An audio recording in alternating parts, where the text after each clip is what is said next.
This episode is brought to you by Lurk Royalty, a Twitch gaming team that puts out Call of Duty content, Rocket League content, and any epic esports matchups you can think of. If you want to check them out, go over to twitch.tv. The three team members are Creeper KC, you got Brazzy TTV, and Reckless_X. Go check them out over on twitch.tv.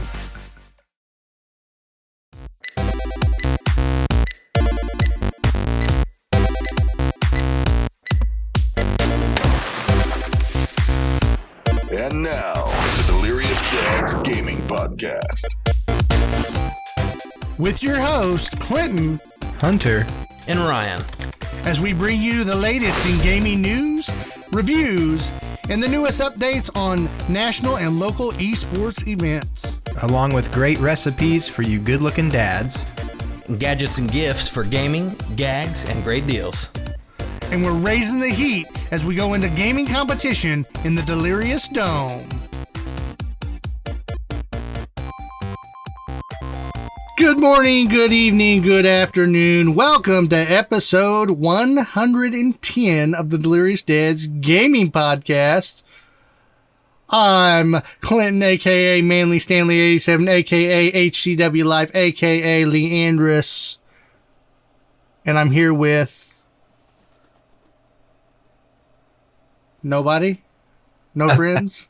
Is that what happened? I go to Final Fantasy and I just lose everyone? That's what I always do, is interrupt. So I wanted to give hesitation. But Hunter get in there, and then Hunter was like, I'm gonna let Ryan be in there. And then I started looking at Hunter's shirt. I was like, man, that guy's sexy. And then he's like just disappearing into his own background because it matches. And Hunter has the dazed and confused look going, you know. He just from beach vacay, man. He's over here just like, hey, came back. I didn't even get time to settle in because you know when you get back from vacation, he didn't get to. He just straight back to like full blown work, and now he's home. And he's like, is this real? Is this real life? You know? Yeah. He's still like over there. Real life. I'm over here trying to figure out what's on my hair, guys. Forgive me. You know, I'm usually looking like a model. One thing I did notice, and I know most of the fans did, and I appreciate it. That you're old. I think I've got the skinniest face out of this group now. You know, it's just something. We've got delusions. I like it. I just think Clinton's face looks fatter because he shaved it. That's all it. Wow. Well, that's true. I mean, that only made him like instead of one size bigger, now he's two sizes bigger. But I get what you're saying. Okay, yeah. So we're fat shaming now. I got you. I'm above that. I'm proud of your size, and so should you be. You should be happy and proud to have the roundest face of the three. No. Actually, my kid asked me the other day, when are you gonna? She just said, you have a fat belly. I was like, yeah. When are you gonna have a flat belly? Like mom. Oh, really? And I was like, okay, we're going there. That's when you tell her mom gets a round belly when she's pregnant and it's flat when she has her baby. Dad is not pregnant and never going to have a baby. So it's simple. It's just science. I took on mom's fat when she had you. Exactly. Okay. Taking one for the team. Man. Hey, we missed Hunter. I know you guys did too, even though he had his little stand-in body double. That was an exact replica of his real body last week. A 12-pack of abs, pecs of steel. Mm-hmm. Yeah. And Look at those guns. And then he stopped working out for a week. There you go. That's what you get. I know. That's what happens when you let go of yourself. Mm-hmm. Look at him. Dad bod all the way. Listen, I thought I missed Hunter until you guys just started breaking balls over here. So, Hunter, your balls are already broken. We just pointed out. I thought I missed Hunter until we started breaking your balls, and I realized I really missed him. Like it's just, okay. It's like he completes this thing. That's right. Guys, you know what's happening? I think everybody should have like 3 days off after they get back from a vacation. That's what I'm saying. Vacate from vacate. For sure. You gotta have it. You gotta. But we just got thrown in we got back. Church is having a 4-day vacation Bible school, and we're helping. It's like okay. Yeah, it gets back crazy. The routine. People talk about being jet lagged. It is this what kind of, and it's not even lying. It's from life being so disrupted with the way vacation is, with like no thoughts and no, you know what I mean, nothing to coming back. And the rat race. It was an hour difference too, so there is a little bit of little jet lag there. Yeah, for sure. Well, we're glad to have you back, and hopefully you're not stressing about this. He's so competitive. Not at all. He's so competitive. I'm not stressing. I'm just a little, just a little. That's all right. What do you call it? Spacey? You just have to be here. That's all. I'm Kevin Spacey. Kevin Spacey. I wouldn't claim that, but The beautiful thing is tonight, Clint has got the bombshell news, things that people have already heard about it, but we're going to be hashing through it, and he's got enough. But I've been grieving a little bit. You know what I mean? It's not like it's like me doing backflips. I'm kind of like. No, I get what you're saying. It'd be like, hey, I had this Olympic wrestler that was, my ultimate, idol, and I was his fanboy. Yeah. And all of a sudden found out his whole career was on steroids, and he was, sleeping with a kid or something. You know what I mean? It's very serious. Yeah. Did you guys see who's back, by the way? Do what? No. Did you guys see who's back? Who's back? From where? You? In wrestling. No. Clint probably did. John Cena. Oh, I thought you were going to say Goldberg. Mm-hmm. Is Goldberg back too? They're bringing the oldies? Yeah. Oh, yeah. Hey, he's in phenomenal shape. Goldberg is still alive. I heard someone say he was 63, and I just don't think that's possible. If he is, man, he's amazing shape. 'Cause that boy still looks jacked. But I'm thinking it was 53, and I just misheard 63. Well, we'll know in a second. He's Googling it. Anyway, hey, guys, that's pro wrestling games, so that's how it's gaming related. If you're sitting over here getting pissed off, okay? Sit down and take a chill pill, okay? No, it's Delirious Dads Gaming. It's all three. Yeah. We're being Delirious Dads, and we're about to bring you some gaming news.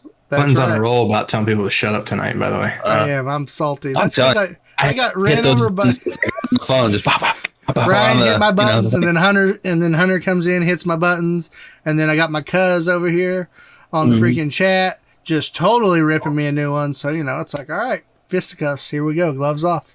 Goldberg was born in December 27, 1966. He's at the ripe age of 54 years old. 54. Okay. I thought we stopped saying cuz in the 90s, by the way. Oh, no. It just doesn't sound right when I say cuh. So. It's really neither for us, but yes, people do still say cuz. Well, I was too lazy to say cousin. Okay, Jeez Louise, golly gee willikers. Essentially, Clint's saying, I want you guys to know that I'm 54. And I'm not Goldberg status. There you go. So, guys, we've dove more into the Warzone life. We've got some wins on Resurgence. Me and Ryan dipped the toe back into the Final Fantasy 14 last night. And I'm happy to tell you that we don't have a mount that we thought we were going to get level 10. So that was, you can only rent a mount on that game. The beautiful, oh my gosh! The beautiful thing is we pushed our play time to later than we should have because of work the next day, so we can get to level 10 and get that mount. Because that's what you do in MMOs. And we're going to get this mount, and then all of a sudden we found out, you can borrow the mount for a fee. And when you get off the mount is gone. MMOs. But I can tell you this. We did get past some of the monotony and into a little... I did get to the point where I didn't have to read everything in some of my cinematics. They were talking. That was a beautiful thing. Yeah. He played against the frog, the loose arm frog, dude. Yeah, that was kind of a wacky, waving, inflatable arm flailing frog man. That was weird. I wish we had that. You watched the preview, I guess, because you did the battle too. It was weird. Where's his bones? It doesn't make any sense. Anyways, when he does the run at you, and I was like, "Whoa!" Yeah, and they're like arms flailing. Anywho, I beat him. Obviously, I'm the best at any game I've ever played. But we played the game. I would say the gameplay got a little bit better. The story, we got to touch it a little bit. We didn't get him out. It's still a beautiful game. Can't lie about that. That's for sure. You got to touch it a little bit, but you didn't get to mount. Yes. Right. This is true. Okay. I mean, it's a dead-on description. Yep, it is. Got to touch a little bit, but definitely did not get to mount. That might be the name of the podcast this week. Yeah, I like that. But I don't know. I'm having fun. I'm not having... Put it this way. I told Clint, I said, if a game like Final Fantasy wants to capture non-MMO players, like they're going to come in and try it for free, don't make the beginning so slow and monotonous. I mean, because if I wasn't playing with Clint, I'll go, it's a beautiful game, but geez, and I'm out of there. Yep. Probably. You're just being honest. It's very kind of monotonous and slow in the beginning because it's just, hey, take this letter to so-and-so, grab this milk and take it to this guy. It's not like forever, right? In 4 hours, 3 hours, you could be there, where you're past that point and it's getting better. But at the same time, that's a lot. When you're checking out a new game for free, I think a lot of people will decide, not for me. There should be something a little bit more meaty there in the beginning that kind of pulls you in. I'm really curious as to how the controller interface works. It's something we haven't really tested. No, but I haven't tried it. I'd seen a guy playing on YouTube. He was streaming the game and he was playing with controller. And it looked interesting, like the way the spells and stuff were set up. But because you do some of the point and clicking on stuff, I just feel like that would be weird with your controller. Right. I just never can get into that. But it's got to be done some other way, I'm sure, but I don't know. I'll have to look into it. Unless you could just grab your mouse, then that would work. If you're running, then you can just go, That'd be weird. Yeah, I don't know. Anyway, Hunter, you can get back engaged. I can tell you're like, oh gosh. Somebody. I mean, I tried to be a part of this last night, and okay. So first of all, I'll make this quick. I get on the computer. I'm excited. I'm like, I'm gonna download it. I may not get to play tonight, but I'm gonna start the download. And I go in there to start the free subscription. And so then it asks you if you have a Square Enix account. And I thought for sure I had a Square Enix account. So I put in the stuff that I use for everything, gaming. Okay. And nope, didn't have it. So I was like, all right, well, maybe I don't have an account. So I make a new account, and then it makes you fill out everything all the way until you submit it. And then it goes, oh, your email is already attached to an account. Yep, I know exactly what you're talking about. You just want frick. I already have an account. So then I try to go back and figure out what the account is. It's not letting me through. Okay. So then I go online to squareenix.com, put in the same crap that I've been putting in for 2 or 3 times. It's not letting me do it. It lets me in. So then I go in there and I get to find my username because, like Clinton said, when you're applying on the thing, it doesn't let you use your email. You have to use your account name linked, to your Square Enix account. I find the correct name. I go in there and I try it again with that name and my password, and it keeps telling me it's incorrect. So then I think, well, I'll just try to change my password. So I go through the whole thing to change my password. I change my password. I log into it online again with the new password. It lets me in. No problem. Then I go to the app that's trying to download the thing, type in everything with my new password and hit it. And it says wrong password or ID again multiple times. And I was like, I'm not doing this. I'm really not doing this. Like, I'm not like super excited about this game anyways. So to be frustrated about it, and then I had to prepare for some sermon stuff too anyway. So I was like, sorry boys, I'm getting off. Yeah. That was like if this worked, I might have stayed for a while, but it didn't at all. It did not. That was me the first night. If it's your guys' first time playing Final Fantasy, the way they have their worlds servers set up is very different. Okay. So you go in, you pick your world before you build your character, which actually I guess you're picking your server. I forget what they call it. And then within that server, there's worlds, right? Then you design your whole character, which is an in-depth process, right? You kind of get attached to this guy. You're doing all this stuff. Then at the end of that, you pick the world within that server that you're going to go to, only to find out none of the worlds on the server it suggested for you are available for new players to join. None of them. Not like, oh, you just clicked the wrong one. None of them are available. They're not clickable. They're not. You can't do it. Well, and that's because it's based on the availability, right? So then Clint jumps on. How many people are on? I'm thinking, remember, I'm new to MMO and stuff like that. So I'm thinking full in the sense of it's full. That's all the people that can be part of this world. That's what I'm thinking. And so you can't join. Why the freak did I build this character here? Well, Clint gets on right around then. I'm just super frustrated. I'm same way. I'm like, hey, bro, screw this game. We're not going to play it. I wasn't super excited about it the way Hunter put it. Right. And I was like, this is bullcrap. I've been on here for 45 minutes waiting for you, building a character, and now that character can't play. I'm not building another character. Forget it. He was like, wait. I joined no problem last night. Clint. And then I said, bro, I'm not dumb. I checked them. You can't join. I look online, and I guess, it tells you under different congestion, like join it. You should join that world at 3:00 at night if you want to be part of it. Come on. that's so dumb, that we got to go in and do that. So anyways, we jumped out. We went to a different server with some different worlds who had space, but we found out your character does come over there. His looks. So if you built a character, you can't move worlds with him like that, but you can bring his appearance over and start a new character, which really, I hadn't developed that character. So it's the same thing. So I brought him over, loaded him in. We did get to the end and couldn't join the world we were gonna. So we were both like, oh no, Duke. And then it opened up and let us both in. So yeah, definitely if you've never played it before, just be prepared that it's not screwing you when that happens, because it does feel like it is. Well, there is a little bit of another little shining light to that story. So last here night, you go with the defense. Yeah, here we go. So last night when I got on, I wanted to make a new character that was in Ryan's zone, the city he was in. Because I didn't want to have to try to meet up with him and all that, figure all that out. I figured we'll just be in the same town. We'll be good. So I created the character and found out that the server or the world that Ryan was on was at full capacity. And I kept refreshing and it wasn't opening up. So they were just super congested, super full. So it kept suggesting another world.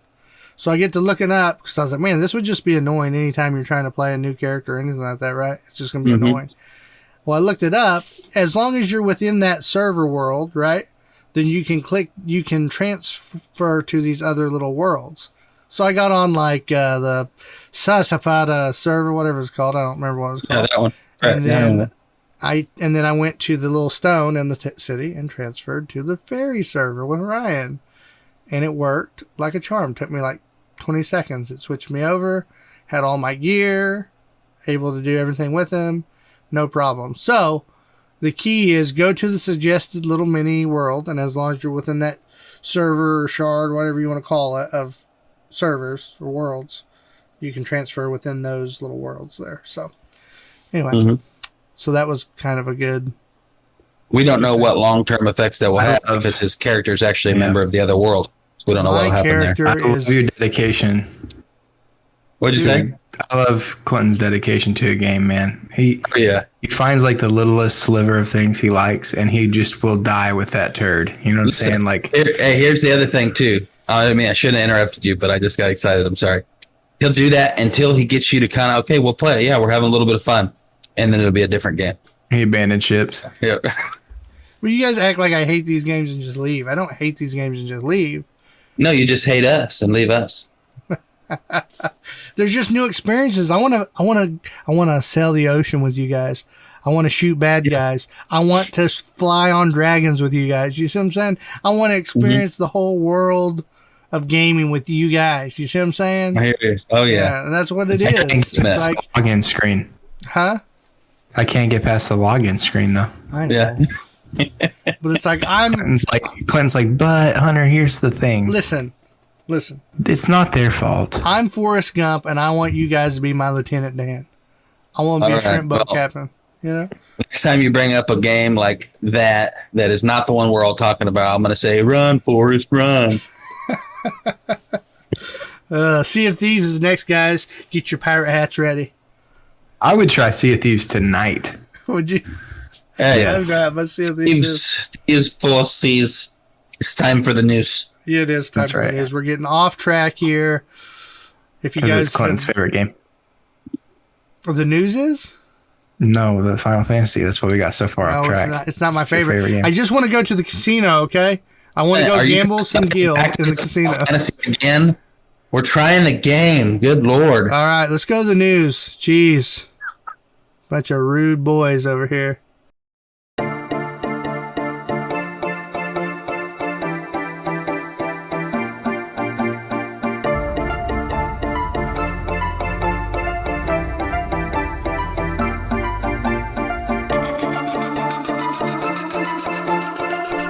Leaks for Geeks.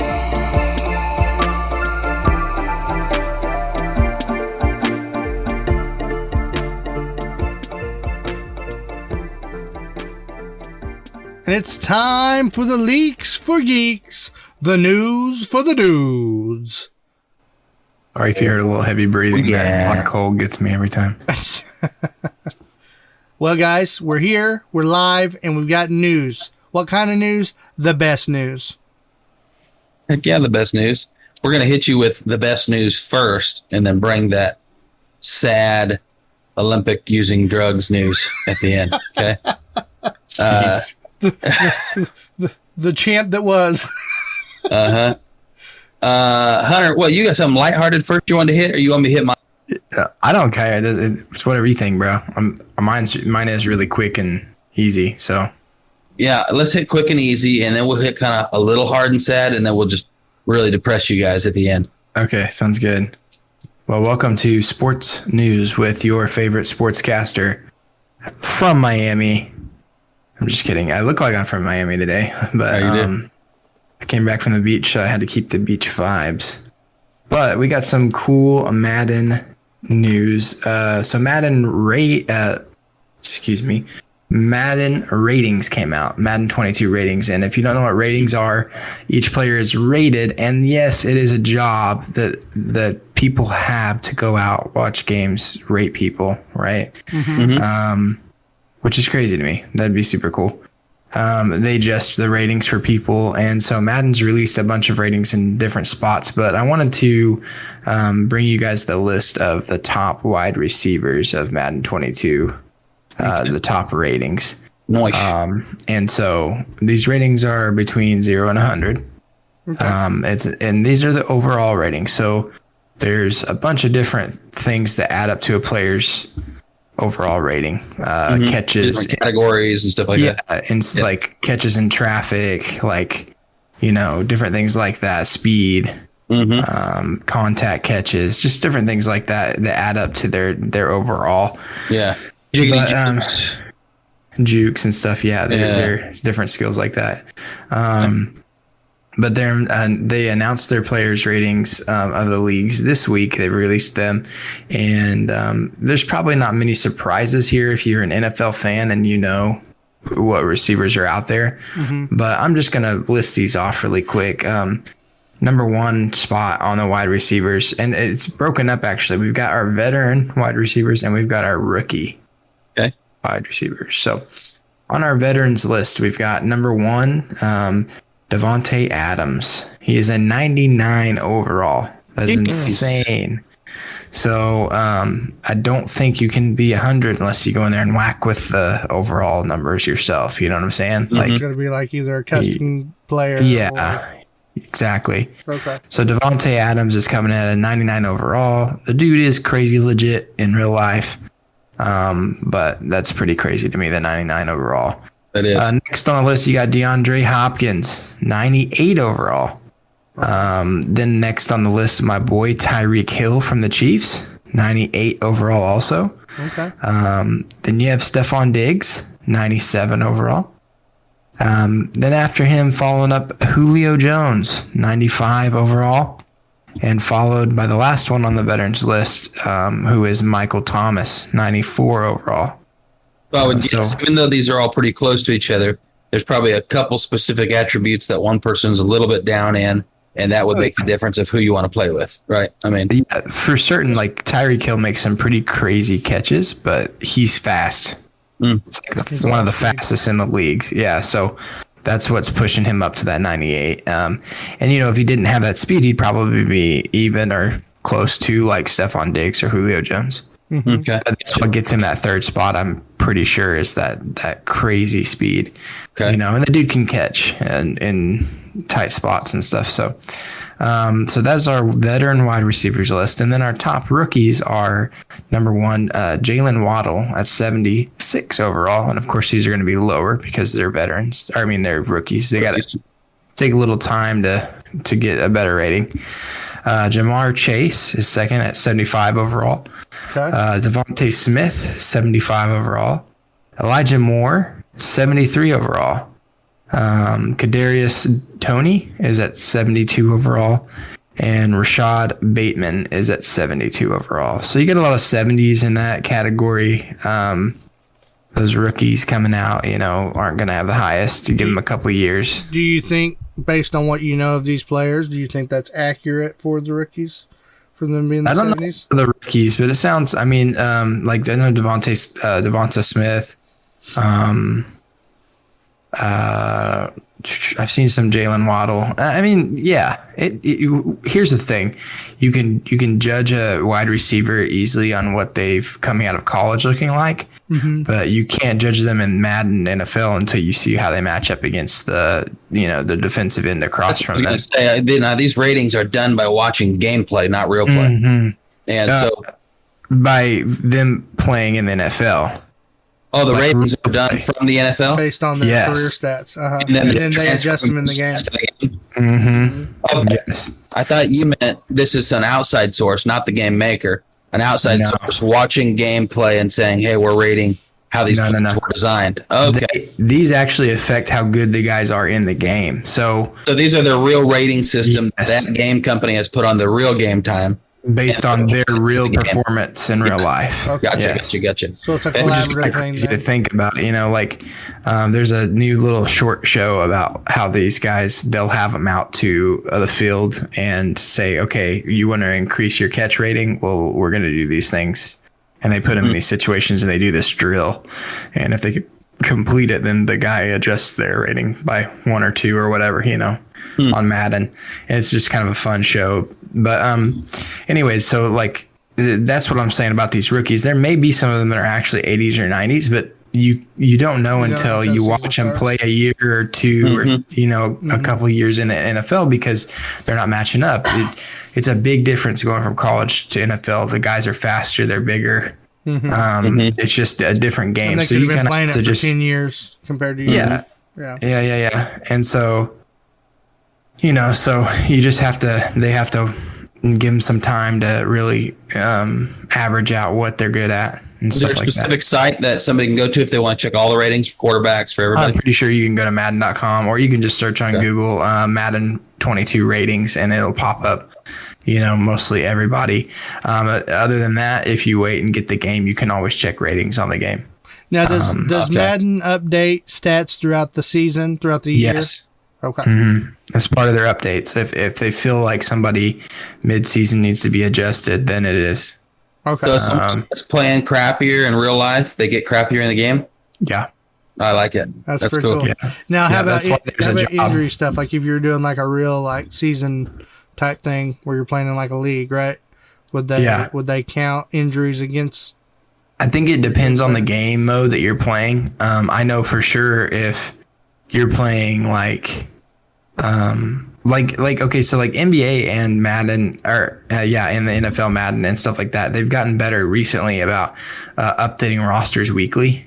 Okay. And so if somebody's hurt, they'll take them off the roster list. Now you can go in there and say that you don't want real roster. If you're going in there just to play like a exhibition game in a league, competitively or something like that. And all of a sudden your team gets screwed because of the real life. Yeah, I'd be pissed. I'd be like, no freaking way. Know that there is like rules and stuff that you can agree to when you go into some of those where they'll take the player out if he is hurt. So that would be the league or the tournament or whatever you're doing. It would be up to their it just depends. Yeah, it is possible though. If that what you're asking, it's just not always the case.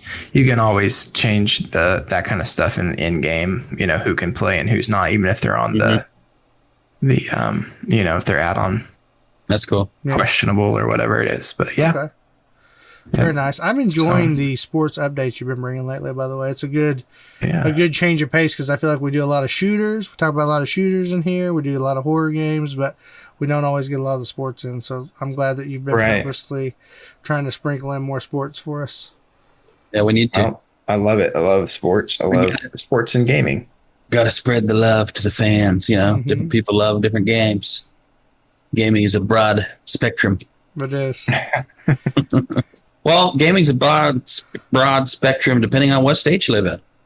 May I ask, what do you mean, Ryan? Well, nowadays gaming PCs are killing the environment. They are really wrecking things enough to ban them in 6 states.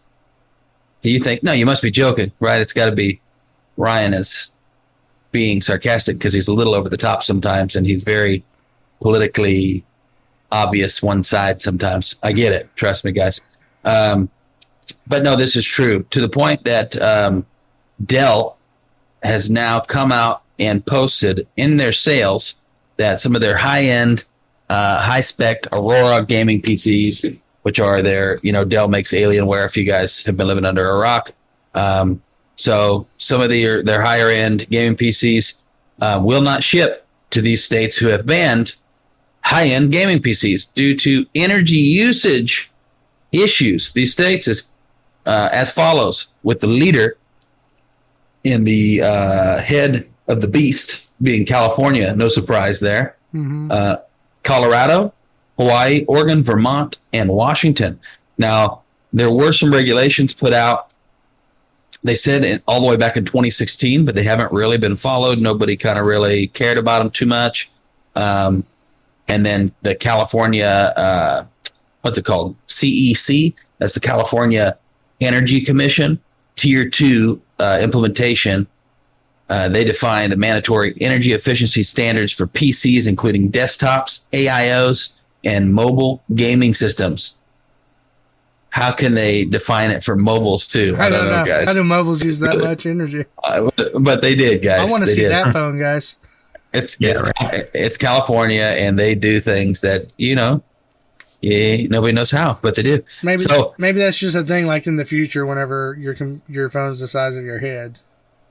I don't know. So they started pushing this big over there, which I guess pushed Dell over the edge, and Dell just said, "Hey, we already know we're not supposed to be sending to these other 6 states or whatever. California is basically telling us no, and it sounds like they're enforcing it, and so we're not gonna. So if you place an order for one of those gaming PCs in one of those states, Dell will automatically cancel the order. It's not even it's not an option. So we're gonna have some bootlegging computers then. Hey, you're not even just gonna have a bootleg. Listen, guys, if you live somewhere close or anywhere and you have your hands on good shipping, all you got to do is be a receiving center, right? Yeah, you're not the manufacturer. You take it. They'll be going across state line, pick it up, take it back. Yeah. You can still ship it over there. The shipping companies aren't going to check any of that stuff. It's not like you're shipping, battery acid or whatever. Dell doesn't want their hands in the middle of it, right? Right. So you say, hey, ship it to me, $50. I ship it to you. I'm a handler. That's all. Ryan's got this new business, guys. There you go. PC shipper, baby.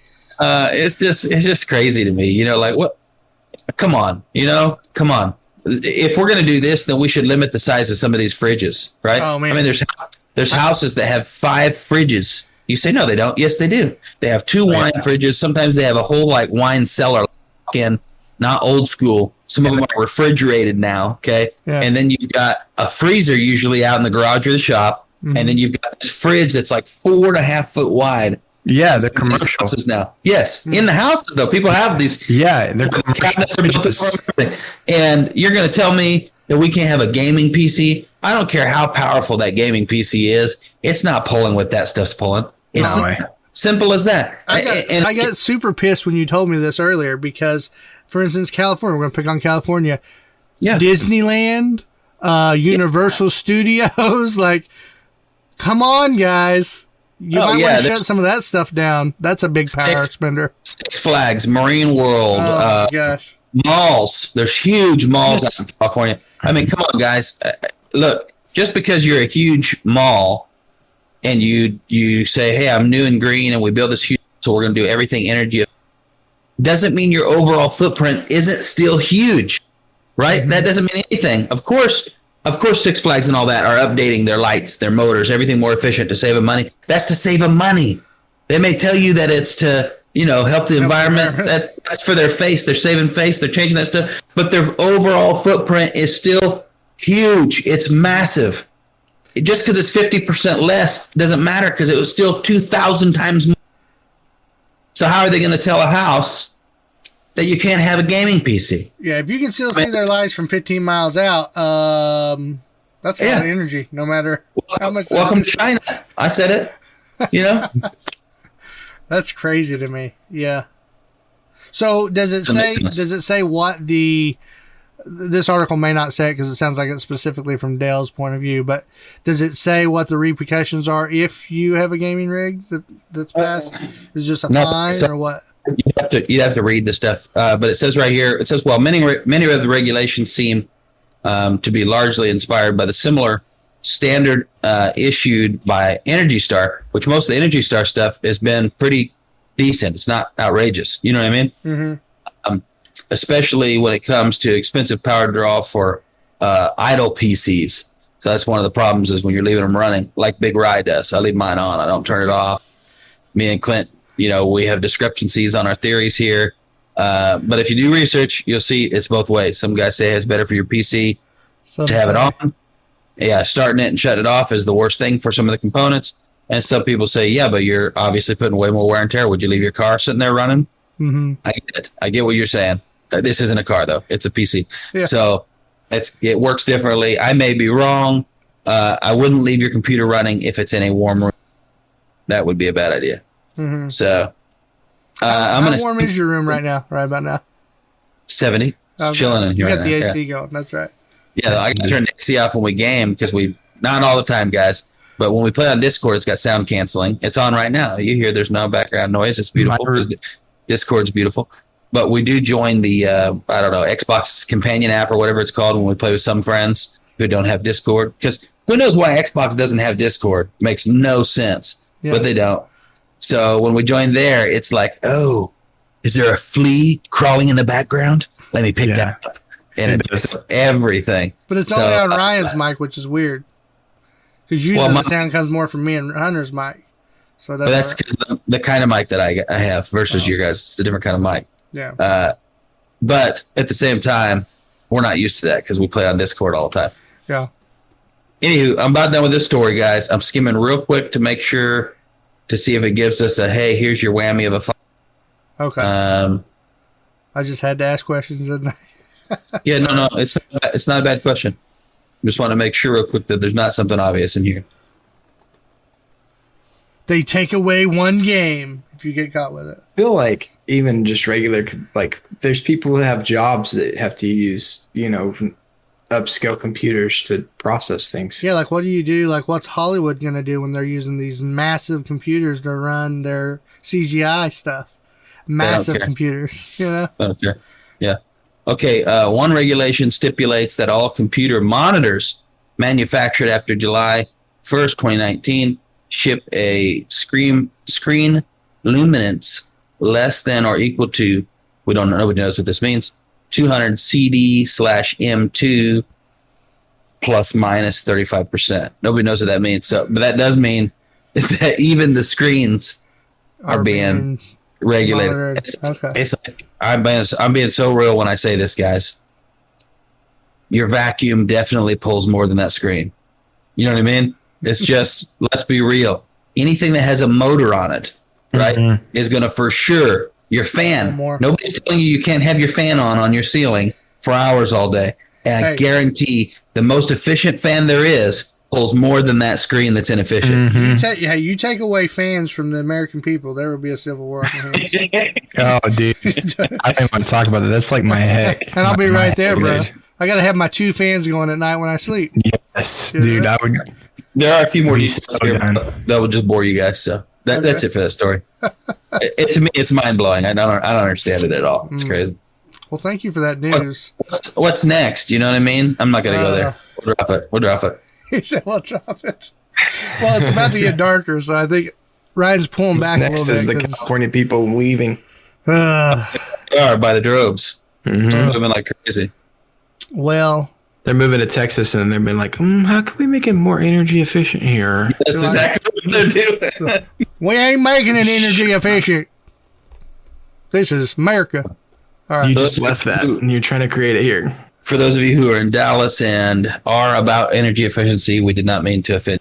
Yeah, no. That's your home. I'm not against energy efficiency. Everything I sell is LED because of that. I get it. Yeah. And because they last longer and it's better. That's not what I'm saying. What I'm saying is I'm not going to tell a customer, hey, you can't have that many Christmas lights. It's regulated according to the Oklahoma State, blah, blah, blah, code number 693. Shut up. See, I get that good old, old school, let's get, the Christmas lights that might burn down the tree this year.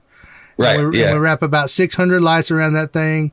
They're hot enough that you don't need a fire. I get it. Yeah. You don't use LED lights, Clinton? No. I mean, dude, I guess Ryan said some. Yeah, I guess Ryan said some of them are even though they don't say they're LED, they're still like powered down a little bit. But I'll tell you this much. I knew I put too many on last year whenever I plugged in. I added 2 more strands and put that last strand on. Boom! Took out half the tree. So I realized, hey, you know. He does have LEDs outside, guys. Yeah. He's got some LEDs inside, but he's also super cheap. Like when it comes to anything that's not gaming. So he's got stuff that's in there that's been there forever, you know, and that's on his tree. That's why it's incandescent. Because you can't even buy incandescents anywhere now. Yeah, we have like lights. They're like 8 years old, you know, so they could be a little faulty at this point. Right. So sometimes I'll too anxious for that stuff. I lie awake at night my wife thinking only about how knew. I can prevent fires. Yeah. All right, guys. Well, I guess it's time, isn't it? It's time for me to profess what's been going on in the world of Activision. No, before you do that, because I don't want to do it later, and it completely doesn't fit in, but I'm going to throw it in anyways, because Clint was mad at me for not telling him. This is news, but it's dad news. My daughter, if any of you guys listen, she does Ninja Warrior, like practice. She doesn't compete yet. She's 8 years old. But she was doing the rings this last week. A kid in front of her was sweaty because it was super hot and humid outside in Oklahoma. And she reached for one of a high ring, swung hard, hand slipped right off it, broke both bones in her wrist. So, and it was a kind of break you've never even heard of, called a wrinkle fracture. Like I've heard of spiral fractures and hairline fractures and all these things. This is actually more like a compression of the bone, to where the bone, like if you were to wrinkle a blanket, it kind of folds over itself. That's kind of what the bone did. Like there's a little wrinkle on each bone. Yeah, that's only being younger kids. Yeah, it's only younger people. Yeah. Yeah. So she said it'll just grow and straighten itself back out and everything. But just because it's softer. It has hurt. Yeah, because it's soft. Yep. It wasn't both wrists.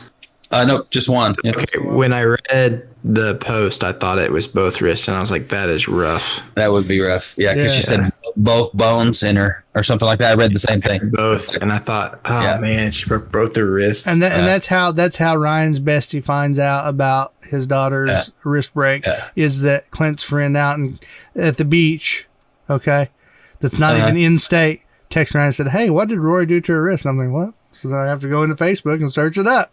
If you I've been playing games with Ryan for 3 nights. He's not said anything to me.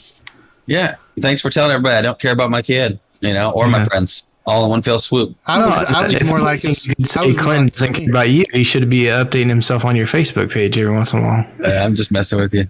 I'm that guy. Oh yeah, sorry, forgot to tell you guys. Got in a wreck. My car's totaled. Almost died, but we're good. This is like 3 weeks later. I am that guy. Yeah. So. Yeah, it was crazy. Wow. Yeah, but the whole time he's got scars on his face, and Clint never asks. It's just me. And I've been in the ICU for a week. And I'm like every night. I'm like, Ryan, where have you been for a week? And you got scars on your face. You all right? And then you tell us, and Clinton's like, "But you didn't tell me, bro." Mm-hmm. Sorry, I was incapacitated. Don't remember any of it. Oh my gosh. And I'll be right there by the bedside, telling bro, I want to thump you in the head. All right. Yeah, drop the bomb on us. Give us the whammy. Here we go. It's not new news, but there's all kinds of new news within. Well, it just keeps happening. Like more new news keeps coming every day, and I'm like when people say the poop hit the fan and it spreads and gets everywhere, that's what's happening. Yes. Last time we talked about this, the poop was launched, and now it's hit the fan. Yeah. So we have talked about on here about the how people are leaving World of Warcraft due to slow updates and the game not being. People feeling like the game isn't as good as it could be. So you're like, okay, we get you. Well, then Blizzard gets criticized for the Warcraft 3 Reforged, which we had covered before. But, you know, some reporter out there just decided, hey, I'm going to pick on Blizzard this week. So he just basically rips them and says, hey, they still haven't fixed your game. Mm-hmm. Just so you know, still not fixed. So that didn't bode well. It just kept pissing people off. And then, voila, we get a lawsuit, guys. And not just like, a group of women with some people decided they were going to do a little lawsuit with a legal company. No. It's much bigger than that. It's actually by the state of California. So, surprise. Yeah. So it's like, oh, this is horrible. horrible These situation. motherfuckers hate gaming. Yeah. Just kidding. So, it's been a crazy week for Activision Blizzard.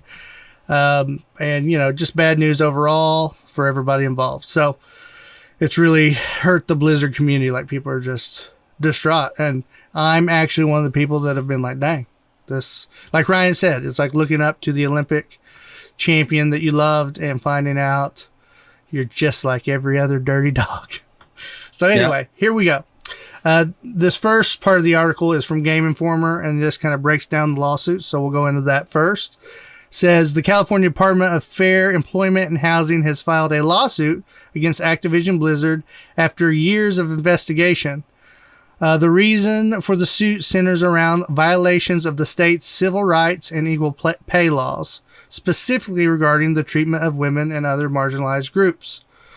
The lawsuit charges the environment within Activision Blizzard as hosting a frat boy culture. That was in quotes. The studio is also being called a breeding ground for harassment and discrimination against women. The lawsuit documents report alleges that Activision Blizzard has many women fending off unwanted sexual comments and being groped during what is being called a cube crawl.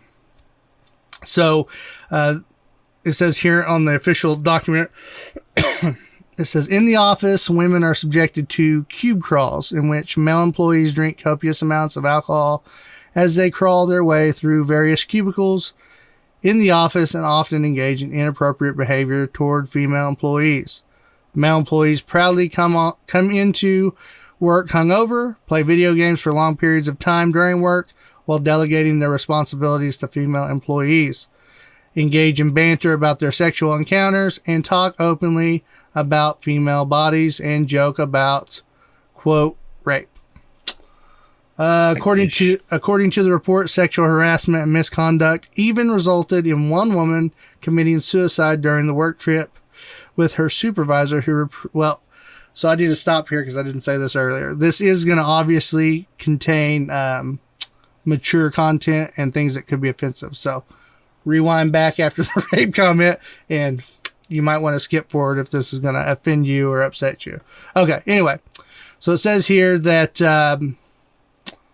that one incident resulted in a woman committing suicide during her work trip was with her supervisor, who reportedly brought butt plugs and lubricant in hopes of coercing her into unwanted relations. And then it says the report claims that many attempts were made to talk to HR from victims for any sort of resolution and go up the chain of command for assistance. Employees were further discouraged from complaining as human resource personnel was known to be close to alleged harassers. It says also, as a result of these complaints, female employees were subjected to retaliation, including but not limited to being deprived of work on projects, unwillingly transferred to different units, and selected for layoffs. Also included in the lawsuit is a pay gap between male and female coworkers, which alleges that many women are offered a similar role as male counterpart at a much lower compensation rate. The document also reports that many of the women under the Activision Blizzard umbrella felt they needed to work harder and longer than their male counterparts for a chance at the same opportunities within the company. Says here that Game Informer reached out to Activision Blizzard spokesperson about the lawsuit, and they responded with the following statement. So this is a little lengthy, but basically they kind of came out and said that they take allegations that are true seriously, and basically kind of blow it off like, this hasn't been proven. They actually throw out a little bit of frustration with the state of California. I feel like they're kind of villainizing them. Now on the suicidal part, I did hear a video. I didn't actually read it, but one individual said that I guess that incident was through the Activision party, so that wasn't necessarily at Blizzard. So they were kind of, I guess he wanted to specify that because people were thinking that was included in the Blizzard workplace. But anyway, so yeah, that was the first part. And then we have here that Mike Morhaime, who's the former head of Blizzard Entertainment, he's the founder, one of the original people. He made a statement on Friday. He says here, let's see. He said, it's all very disturbing and difficult to read. I am ashamed. It feels like everything I thought I stood for has been washed away. What's worse, but even more important, real people have been harmed, and some women had terrible experiences. Morhaime states that while he tried very hard to create an environment that was safe and welcoming for people of all genders and backgrounds, harassment and discrimination exist. They are prevalent in our industry. It is the responsibility of leadership to keep all employees feeling safe, supported, and treated equitably, regardless of gender and background. It is the responsibility of leadership to stamp out toxicity, harassment in any form across all levels of the company. To the Blizzard women who experience any of these things, I am extremely sorry that I failed you. In his conclusion, he apologizes and again and calls for women to share their stories. And then we'll just kind of skip through that because he continues on. Who is this again? This is Mike Morhaime. He was the original founder. Okay. So we are finding out through this that these problems weren't just through the whole Activision thing. This is actually, as they've investigated, it sounds like this has been further back, even under the old guard leadership. In all reality, I would say there's a high chance that it was worse further back, right? Mm-hmm. I mean, that's what we're finding out in all of these kind of lawsuits and stuff is that, back then, the older, the more of that there was, and it was looked at as just a big, big party. You're making millions of dollars and you're blowing up. And we were talking off air, and I think we were off air when we were talking. I was telling you, hey, these guys back then, they're just doing a bunch of blow. You have to go that far back to be in that era. If you're talking about the 90s, which is Blizzard for sure, right? Yeah, they grew up in the 80s. Yeah, those guys are.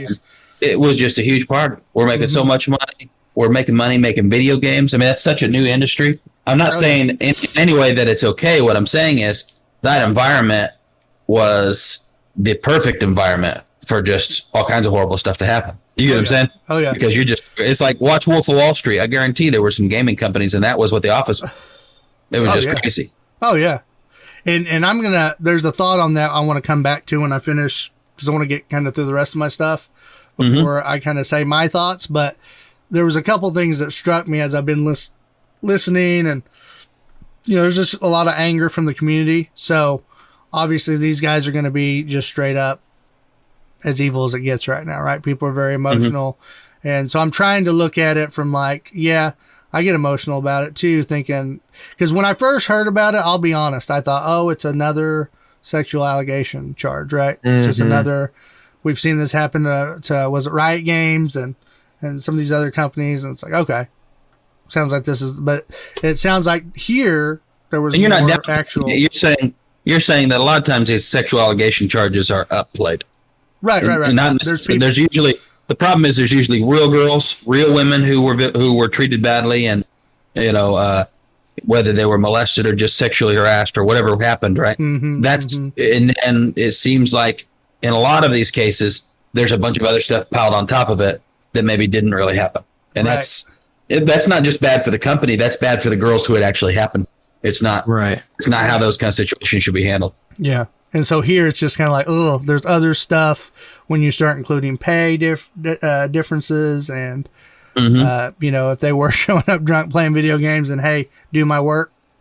It makes me upset because it's also like, well, is this what's been happening with these games that have been halfway done? And you know what I'm saying? You start kind of thinking through some inconsistencies that they've had with their quality of product. And you're sitting here thinking, it's because they're so slammed. There's partying. Now it's like, well, no, they were partying on your dime. And that's why you had to wait longer. But I don't know. So there's a lot. In a sense, that's normal for any industry, though. Yeah, I mean, you shouldn't be doing all the stuff that's illegal per se. But I mean, not on the clock, though. I would hope that's not normal, right? No, it's definitely normal. In the sense, I mean, what's on the clock? That's the thing you got to think about, right? So if you're self-employed, everything's on the clock, right? Yeah. And if the business is failing, it's because I didn't put more time into it. Mm-hmm. So if you've got a bigger company and there's 10 big partners, they could always pour more time into it. But if you're coming from hey, we're just regular working guys, put it in perspective. You got me, you, and Hunter. Just regular working guys. We're always grinding it out. All of a sudden, we just become some huge superstars on YouTube, and we're making millions.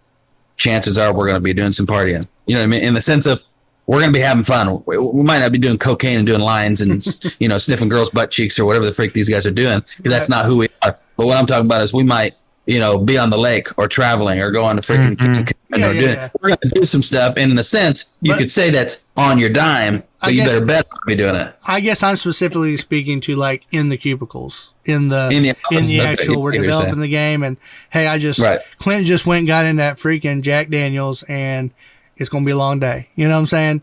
That's the kind of stuff I'm like, I don't mind them going to the beach and partying.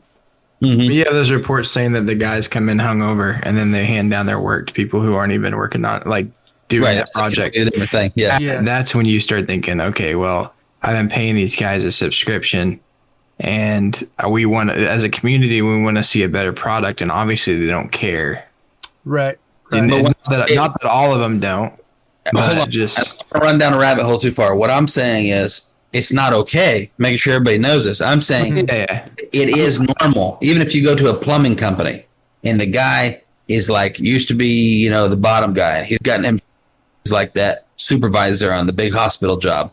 It's very common that he's sitting there in a big tractor and he's drinking or smoking Budweisers or whatever. Yeah, before he goes in. And that's what I'm saying. It's not the right thing to do, but it's very normal in the workplace when somebody moves up, gets enough money and responsibility to where the point it's like, hey, I'm really just delegating.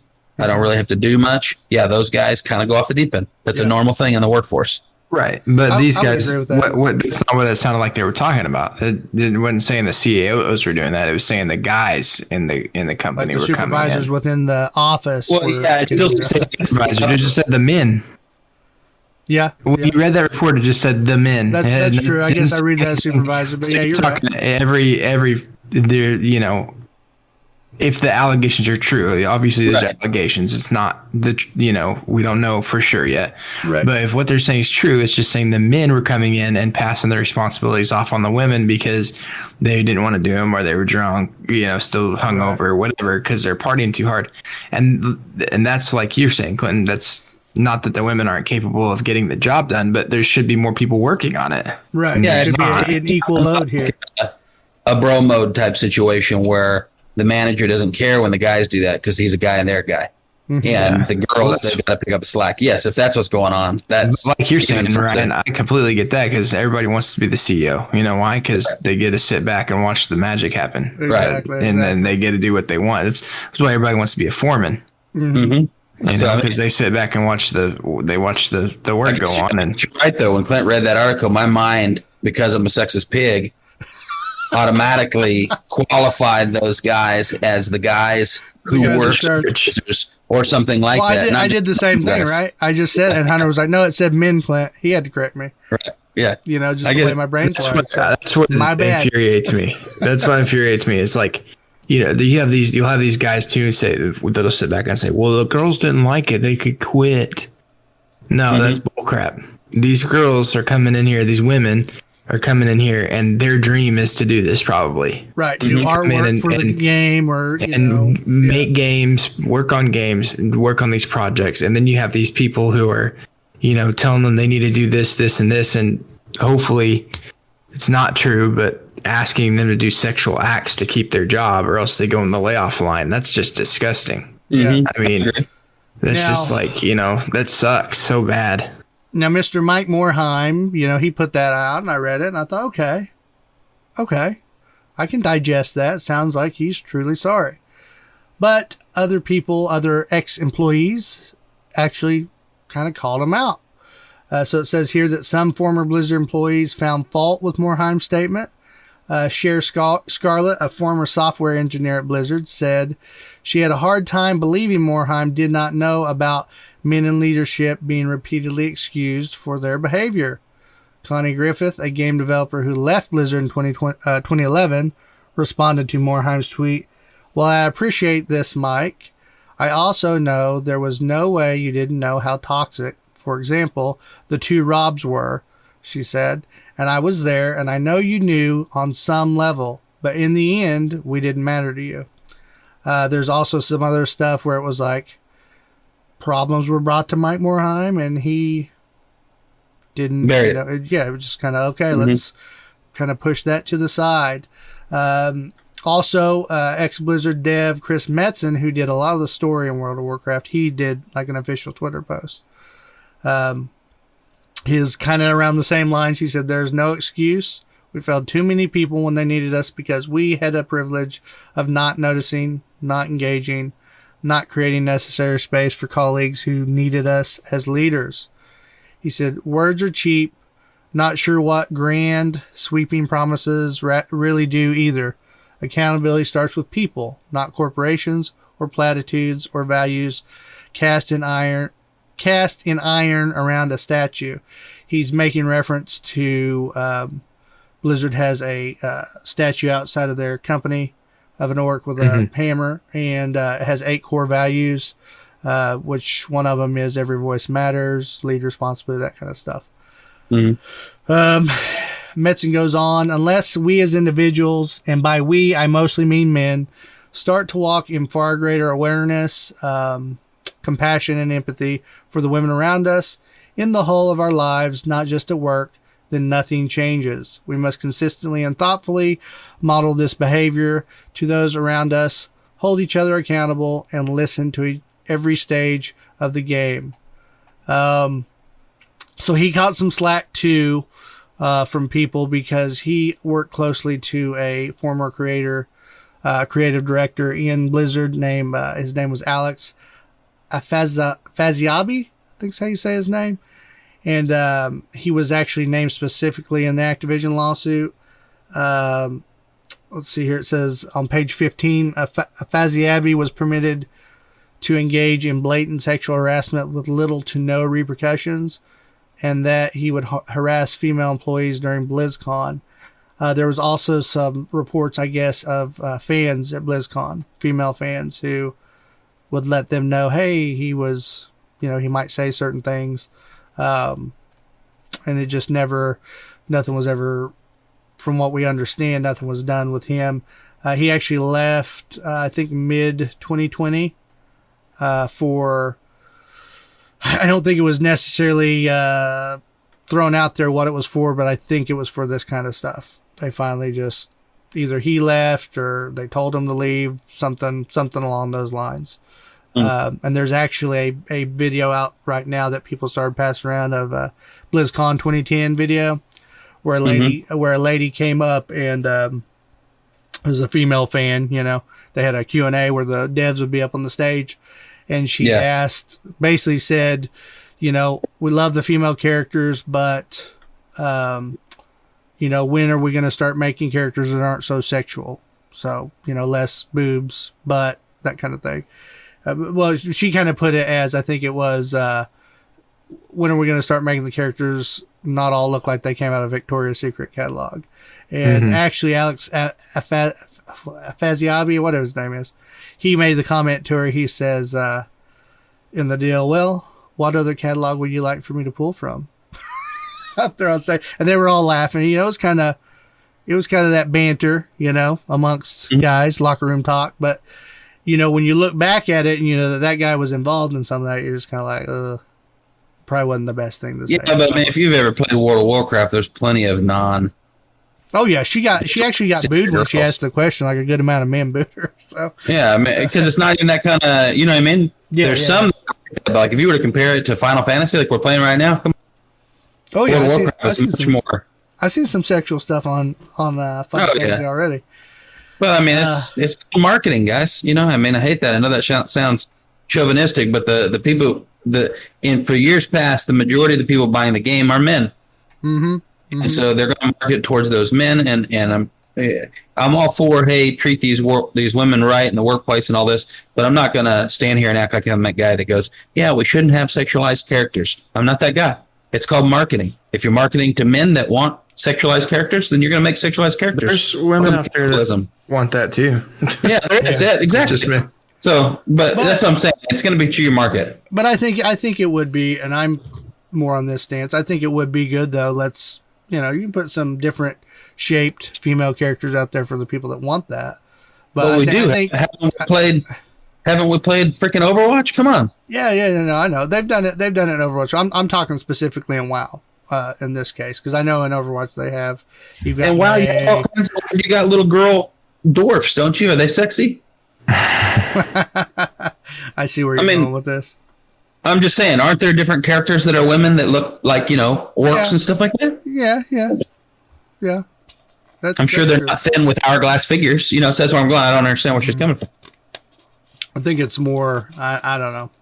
I haven't played the game that much, so I'm really asking. I'm not saying primarily she's speaking to like the females, humans, the elves, the Draenei are kind of a sexy look. But the men aren't. The men are slobs. They're fat with neck beards or they're just just the masculine archetype. They follow a certain mold, that's attractive to society at that time. And men, golly, it's crazy.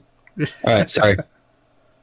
So then we got another article here that just says that Activision Blizzard employees are staging a walkout on Wednesday, July 28th in response to the company's handling of sexual harassment allegations brought on by the state of California.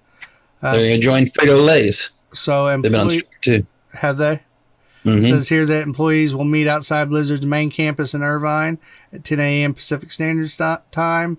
They say, we believe that our values as employees are not being accurately reflected in the words and actions of our leadership, the organizers said in a statement. Also, leading back to the Chris Metzen part, hold on here, where's he at? Well, I just had it earlier. Where the freak did he go? Hold on, boys and girls. I thought it was on this article. Maybe it's on Mike Morheim's article here. Well, dang, I thought I had it highlighted. The bad news is they're walking out. The good news is it's only gonna put your game behind by a week because they weren't working on it anyways. Yeah. Okay. Here we go. Senior system designer on the game of World of Warcraft, Jeff Hamilton, put out on a Twitter post on Saturday. He said, I can tell you almost no working is being done on World of Warcraft right now while this obscenity plays out. So, they're not even working right now. This thing's got them. It's been a nightmare for the corporation of Activision Blizzard. Oh, yeah, I'm sure. Yeah, stocks have plummeted. Yeah.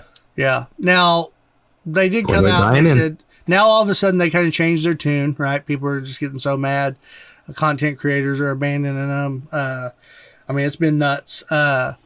So Blizzard now says they're undertaking efforts to make the company and its games more inclusive and welcoming, including immediate action in Azeroth to remove references that are not appropriate for our world.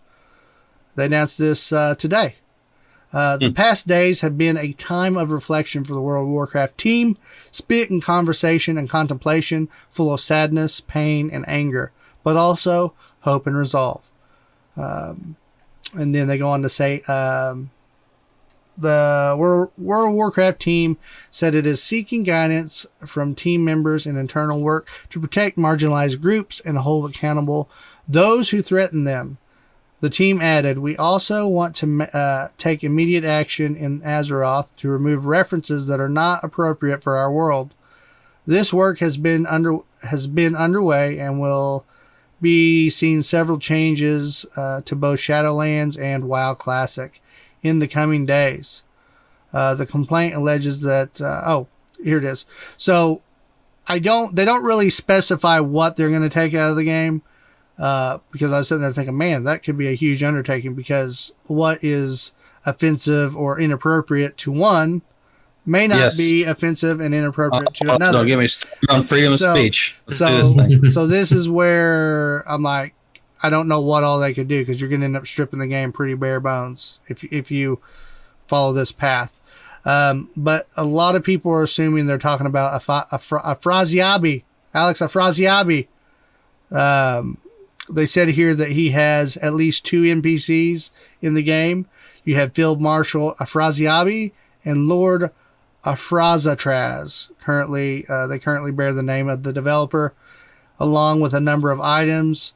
And as a result of the claims in the lawsuit, including allegations, it's got to be some other things in the game, like phrases. It's got to be some other phrases or things like that they say in the game. It can't just be this guy's name. Statues. Do they got any statues that are? I don't know. I don't know what all they have referencing him or. Well, the way they worded that when you read it a minute ago sounded more like, things that we say. I think it's going to be references to him. I don't know. Well, maybe. We'll see. They haven't specified. They left it very vague. But I've seen people on Twitter kind of shooting back at that like, okay, good for you. You're taking some stuff out of the game, but what does that do? Right. And I kind of feel the same way. I'm like, oh, okay. So this is just, to me, a PR thing. That's what it all is. Just like the two statements made by the other two leaders. Yeah, they knew. There's no way you run a company and don't know what's going on unless you've been just the owner and you're gone, right? But that's not the case. We're talking about the CEOs, the people that were running. They know. Yeah, they know. Yeah, for sure. So that's all the articles that I've got. Bobby Kotick of Activision, he came out and basically denounced these previous statements by Activision Blizzard, which was like Friday, the ones that were kind of aggressive towards California and some other things. Because I think one of the things they were mad at California about was basically with California, they were like, this is why companies are getting ran out of California. Was basically like the gist of it. I'm thinking, in my mind, no, because the stuff with the other companies was more to do with like COVID restrictions, things like that. This is a little different because this is within your own company. There's a lot of this stuff that does happen in California, to where it is right now looked at very strongly. Guilty until proven innocent. That's kind of a big battle when it comes to sexual harassment charges in California. There's a lot of counter lawsuits going on where people's names were defamed and dragged through the mud, and then you find out that it didn't happen. Yeah, or it was that happened with some celebrities too, right? Right. Yeah, and there's that specific in California because California is very, like they're super aggressive in this charge against it, which I understand, but there's still a due process, right? There's a right way those things should be done. Yeah. It's just like we have you can't be a juror in a case that you're too involved in. Well, that line is blurring more and more nowadays because the media does everything they can to convince everybody of the truth before any judge has ever made a judgment, and there's no. So then you've got this. How do we even get non-biased jurors in here on these big profile cases? And all that used to be much, much easier to monitor. Well, now you've got this kind of stuff, and you got someone like a power like California, which is like a country in and of itself. They've got, if you're talking about even a company, a really big company like Blizzard, Activision, they're not anything compared to California, right? And so if you're comparing the two, I get where they're coming from. Hey, California's kind of strong arming companies. They're kind of, doing some of that stuff like we just talked about with the power usage on a PC. And so I don't, I get where he's coming from. Wrong timing, and that not, situation. Not a response you want to be doing right now. Not in this specific situation, but that's what California hopes for. Yeah. They hope nobody's going to kick back and act like, we're wrong, because if there's any right in it, or even if we are wrong, it doesn't really matter. The fool who's for sexual, deviancy in the workplace and harassment and rape allegations and rape culture and all that. I mean, even some of the things I've said in this conversation, plenty of people will listen to and go, man, that guy's a male chauvinist pig. I get it. Bastard. Yeah. Yeah. Just because I come across still with I'm trying to have more of a balanced point of view. I believe all that stuff happens. I've been around women who have been through it, and I care about that. But I also think it's being manipulated a lot of times. And so there's this vibe there that is it's a rocky place right now in the U.S. If you're not part of it in the U.S., it's a thing. You know what I mean? And you got to balance, where's freedom and where's unfreedom? You go, it's not freedom to harass somebody. That's true, right? But there's part of me that goes, is it freedom to just like in the modern age, what if I own a company and I really just want to hire only men in my company? not so we can treat women badly, or we'd hire women. You get what I'm saying? Mm-hmm. And then we treat those women badly in the workplace. But what if I'm a company that I just want a bunch of men? That's even kind of dangerous in America right now. Yeah. So there's a you see what I mean? If you wanted to hire all men just to avoid sexual problems in your workplace, that would still be looked upon badly. It'd be looked upon badly. Yeah. But in Blizzard's case, they have hired women, and the issue too is there's been some leaked emails from J. Allen Brack, the president right now of Activision or of Blizzard, and the emails he sent were opposite of what the official statements of Activision Blizzard were, which was he didn't denounce what had just happened. It was kind of like, all right, guys, we got to get our stuff together. Oh no, we need to help people out. This is going to be brutal. It's just ripped the company. I mean, guys, listen, don't get me wrong. Like I said in the beginning, I think that did do maybe the modern may sound bad, but I guarantee back in the I believe it, because I'm telling you, there was just probably a frat house party within the company. And when some of that comes out, like with more evidence, it's not going to be pretty. It is going to be bad, I think. I think some people in the upper managements some heads are going to roll. I think new people are going to be coming in here just a little bit. I think some of them did roll. I think some of the ones we've seen jump ship in the last couple of years jump ship for like trying to get out before it got worse. Yeah. That's right. Yeah. We made an oopsie. If you guys listen to the show, we've had a couple of times where we've gone, man, why are these guys leaving? It's not, is it that bad? What's going on? And this is pure speculation, but wouldn't you? If you were involved in all that and you saw where everything was going and you were already nervous to be, if you were treating women this way. Even if you weren't guilty and you at least seen it happen and didn't do enough about it. See, that's the shame. I don't want to run off on that rabbit hole because that's where I get mad. Because you're right. Guys, even when they're not guilty, have to live in a little bit of fear nowadays. But let's say they are guilty. Well, then you're just scared to death in the modern age. And then the case comes against you by California. They've been investigating for years now. I'm outie. As fast as I can be outie, I'm outie. You know what I mean? Taking your money and moving to Florida. That's right. And so it doesn't surprise me. I think that you're probably even going to see some of that come to where they go, hey, look, there was this big statement that came again, because there's all kinds of evidence that's not going to be at all in these public things we're seeing, right? Right. It hadn't even got unleashed yet. Names hadn't even got unleashed yet. It's right. So wild. You may even see like super strong correlation where, hey, Susan Jackson came with this allegation and pictures of this and that on this date, and then just so happens 2 weeks later was when this CFO left, right? Or something. We're going to see stuff like that that's going to go, oh, this isn't good. And I've seen other YouTubers who are close within the company. They have close ties, and one of them is the quartering, and he was mentioning that he didn't want to mention names, but he did talk to a good amount of employees within the company, current and ex, and he said no one has denied that it didn't happen. He said from what he's heard, it's either been, some things were happening, but we didn't think it was that bad, or it was happening and it was really bad, but there was no, that didn't happen. Where? When did that? What day was? Yeah. Right. So there's none of that. So that already looks bad. But I wanted to kind of it's such a big deal, I think, for Blizzard because it had such a strong community of fans and gamers behind it, right? These are people that have played their games for 30 years, So it kind of broke that veil open. I kind of looked at it like this. You have these guys like Mike Morhaime, Chris Metzen. Chris Metzen started in the company, I think, when he was 20. He may even been 19 when he started. So he was a kid, right? He didn't know any better. He just wants to do his dream job, which is make video games, make stories. Right. So I just kind of think of these guys. It kind of hit me like, just because Mike Morhaime and Chris Metz and all these guys were very talented, right? And very almost genius level of creating these amazing games, does not mean they were good leaders or good management leaders. Does that make sense? And so I kind of look at it like what I think happened was, as Ryan was saying, drugs, sex, drugs, and rock and roll.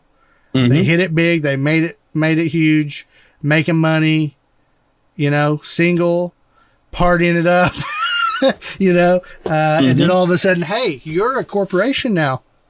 Hey, you're publicly traded now. What do you do with that if you don't have those skills in place to? Don't get me wrong; those publicly traded corporate companies do all the same stuff. They just do it on their private time nowadays. Yeah, it's not going to happen in the workplace. Yeah, it's compartmentalized. Yeah, and and then you get into like situations with Alex Afrasiabi. Mike Morheim, from what I've heard, is a great guy, so he probably just didn't have the backbone to say, "Now you're out." Yeah. It's like, I still want to be good to you. Here's the other problem, guys, that you guys don't think about. Okay, remember, in the modern age, gaming talent is pretty easy to find. It's a huge industry, right? It's still very in demand in the sense of, you want them and you're going to pay good money for good developers and good coders. And I get that. But back then, it wasn't a thing. Talking about the 90s, it was not really a thing commonly, right? Mm-hmm. And so if you had your hands on a couple top shelf developers and they had their hands on a couple girls, you probably, it's not that you're too, I'm not ballsy enough to tell this guy he shouldn't be touching the girls or talking to him that way. It's probably like, I don't want to lose this guy. Yeah. That's sad, but I guarantee back, right, there would have been a lot more of that than there is today. Now it's like, hey, you're doing that crap, you're out of here. We'll find being here Tuesday. We got 50 guys lined up out front. So it's real, it's a whole different ball field from the 90s to today.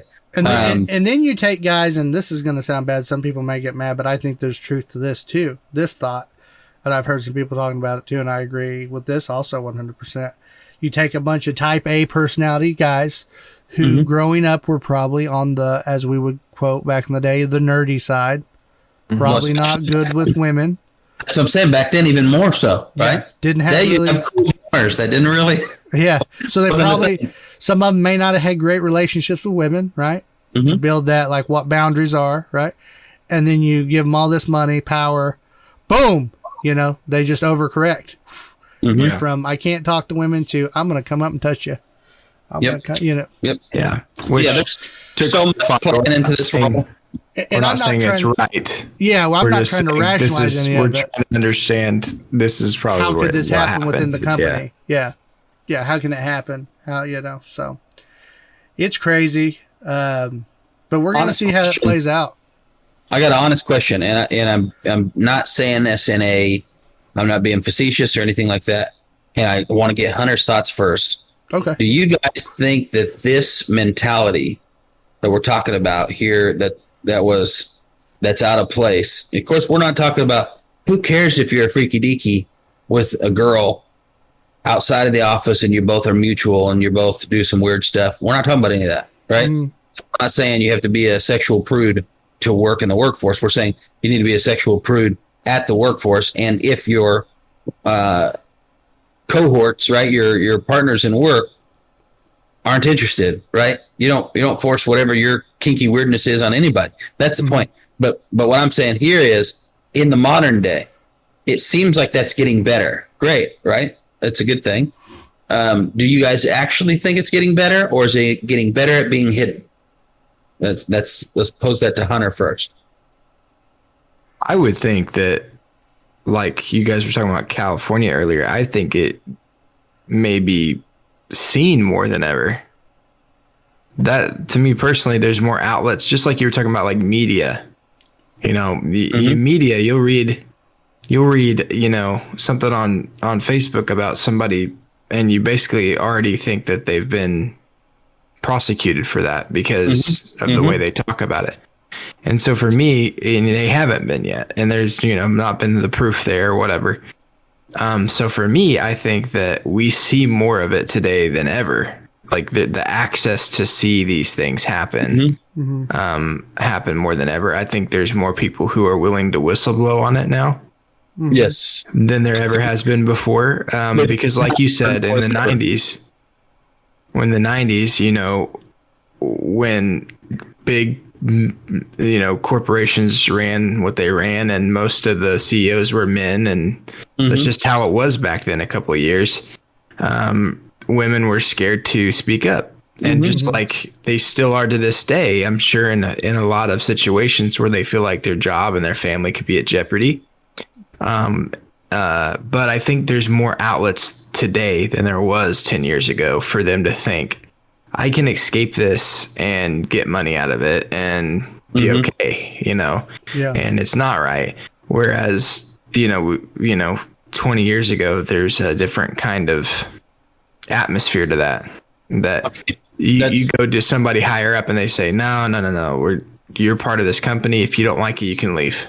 Right. Yeah. Now, let me repose the question, though. Okay, because I don't think maybe I didn't get the answer I was looking for. I'm saying on the men's side of it, right? The sexual abusers, not the accusers, right? Yeah. On the men's side, we're seeing more companies taking an aware or woke approach to how they're running their company. They're bringing in a lot of times women HR now. It's a big thing, right? So no woman is going to go in and talk to a woman HR and hopefully get blown off by some douche who's like, hey, so what? He looked at your boobs like they used to. Yeah. You know what I'm saying? Right. So that's what we're seeing in the structure, like in the external structure that everybody gets to see and the way it's being kind of carried out by these CEOs. That's kind of, I would say generally, though we're getting more reports of this stuff, I don't think it's happening more. I just think it's being more exposed. Yes. So what I'm saying is, do we actually think that with all these companies, in men being better, right? Which is kind of the thing right now. They're being better men. Do you think they're actually being better men and they're to the issue in your personal opinion? Or do you think that they're just doing better at making it look like you? I think that they're doing better at making it look like it. I think that they're just like you guys said, these companies start taking precautions once they know they've been caught. Mm-hmm. Right. And now that they're taking these precautions so that they can not get in trouble, right? And so I don't think that and that's why you have somebody like something like this happening at Blizzard, because they have that, just like Clinton was talking about that statue outside where we value everybody's voice and everything. Well, that's all fine and dandy, and that's what you say as a corporation, but you're just saying that to hide what's underneath, and then crap hit the fan because they didn't really believe in those values. They just had them slapped on the outside. Yeah. And so I think that these companies, if they truly valued what they were saying they did, we would see less of it. But we continue to see these companies split open here and there because they aren't valuing. And the valuing of that, the true value of a woman and protecting her at the workplace, needs to start with the owner and CEOs. And then once it's brought to their attention that somebody's being mistreated, that guy needs to be talked to and terminated if he can't figure it out. Yeah. Where that's not happening, like you guys said. It's well, we care about our people, but we're going to look at how we can still keep this guy when he's had multiple offenses. Yeah. I mean, he's went to your big annual get together, and fans who don't know him have complained to staff, hey, right. I guess that's how I answer your question is no, I don't think that some of these big corporations really care, but I don't think they care about some of their men either. Yeah. No, it's both. But the other thing too that jumps out to me is a lot of people think, well, how are these companies that are openly, or they're exposed, right? The exposed bad companies, are they doing better, right? They kind of ask those kind of questions. How are they handling things now? The real question you guys should be asking yourself is these modern companies that have been established in current days, right? They, from the beginning, know how to look the way you want them to look. That does not mean that they handle things that way. Actual values are that way. Yeah, and sometimes it's actually worse because those companies are getting away with it more. It's harder to prove what those leadership guys in those companies are doing away with, because they're all taught how to do it and not get caught. Don't do things stupid or leave paper trails or emails, or so they handle it differently. It doesn't mean they're not doing it. And I'm not one of those guys that actually agrees that every male is a chauvinistic and we live in a rape culture and it's cool to rape people. I've never in my entire life met a guy that thought it was cool to rape a girl. So that's a weird thing, to think is a reality. But I do think that there are plenty of men out there that make jokes like, "Hey, we can't do that anymore. Well, not on camera." You know what I mean? Say that though, but you may just be a strong enough personality too. They're not going to come out and let you know that, right? I mean, the ones that you would come across. Could be. I mean, I've been around some crazy people. Well, that guy may flip out. Yeah, you're a true. pretty big old boy. Yeah, that's true. Yeah. And so, but the way it's talked about modern days is like that's 1 out of 5 we're rapers, and I disagree with that 100. We're not. We got 3 of us here, so you're saying if we added Justin and Rowdy, one of us is a rapist? Come on, I'm just saying there's an out of balance thing there. But that doesn't mean if you put 1 out of 5 of us together, one of us 5 probably has performed some sexual harassment. I would probably say yes. Because we do dumb things. Guys being guys. Yes. Yeah. And that doesn't make it okay. We need to be educated. We need to understand, hey, this is not cool. Guys joke this way, girls don't. You know what I mean? And those kind of things got to be taught in the workplace. But yeah, I didn't mean to go off on a rabbit trail. I think it was important because we care about this picture that's painted. When in all reality, it's not about the picture that's painted. It's about what's really going on. Yeah. How are men really handling things? How are these companies really handling things? Yeah. Society has gotten really good at that because of Facebook and social medias and stuff of creating a false face of how people want to see us when we're not really putting out there who we really are. And I think that goes for exactly what you're saying, that there's corporations, men out there who put up a face of I'm doing everything right. But I don't believe my core values still believe, wrongly. And so, which unfortunately that means if they're drinking some alcohol in a certain situation, it's even worse. There's still that chance for it coming out. Yeah, it's even worse. Sucks. Yeah. Comes back. You know what I mean? Cube crawl Carl over there. It's like, there he goes. Yeah. He hasn't done this in 20 years. Cubicle Nerf gun fights. Let's keep it at that. Yeah. So I mean, there's a lot of it here. I'm just like, ugh. But I'm sure you guys tend to be the same way. I'm the type of guy that's like, well, I'm going to respect women when I'm with them and go out of my way to be respectful. And so I read some of this stuff. I'm just like, dang.